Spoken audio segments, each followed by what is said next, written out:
Module 3, Ways to Get Better Results. Be sure to rate your intensity.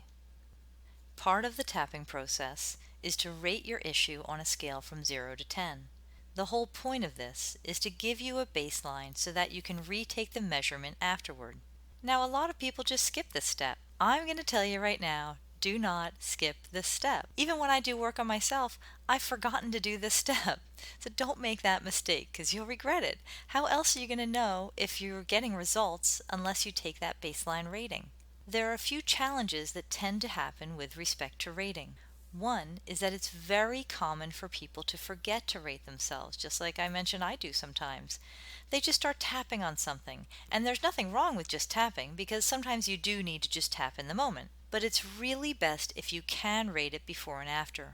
Sometimes you get into a groove and you're tapping and you're getting results, but try to remember to take that little nanosecond to tune into yourself. Take a rating on a scale from 0 to 10 before you start the work. Getting clear on what you want to work on and then rating it will help you gain more clarity. So that's one part of this. Maybe you forget to rate. That's a common problem. Or maybe you haven't found a rating scale that works for you. Or maybe you find it difficult to rate something. Some people have a hard time finding a rating scale that works for them, and I've had many clients for whom this happens. Really, it's not as uncommon as you think. See if you can come up with something different. Maybe you're not a numbers person. I've had some clients who can come up with very specific numbers, like 6.3. All right then, that's pretty unusual, but for some this comes easily and naturally. Others say, well, how do I know what the number is? I don't get how you rate it. Some people just have a sense of how intense it is.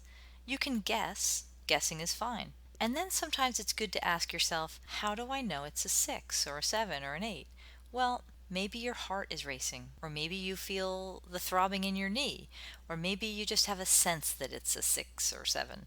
All of those are correct. They are all excellent ways to judge something as whatever your number is. Trust your knowing about how to rate something.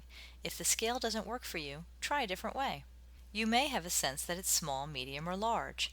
I had one client who absolutely couldn't get a number on anything, but we still needed to identify how big or small the issue was. And so I'd ask how big it was, and she would say, oh, it's medium size and it's getting smaller. For her, that worked. Or it was getting farther away or closer. For some people, it's like that. Some people like colors. You might imagine a color scale if that works for you, maybe from white to black, or with colors in the middle, maybe red hot to cool blue, whatever works for you. Children also respond to colors, or you can use intensities, almost like a sound volume of high, medium, and low. Use a system that works for you, so try out some different ways if you do have trouble rating. Another problem around rating is getting stuck on a number. Now, I've been stressing the importance of rating your issue, but I also want to say that while you do need to rate your intensity, you need to hold it lightly. Some people get very attached to needing to find a number for this.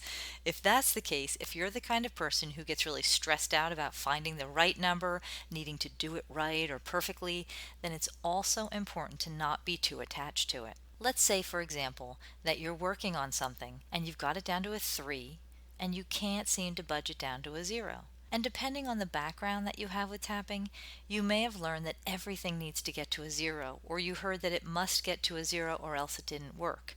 That isn't necessarily a black and white truth. It's also important not to get too stuck on the numbers because it can also hold back your progress.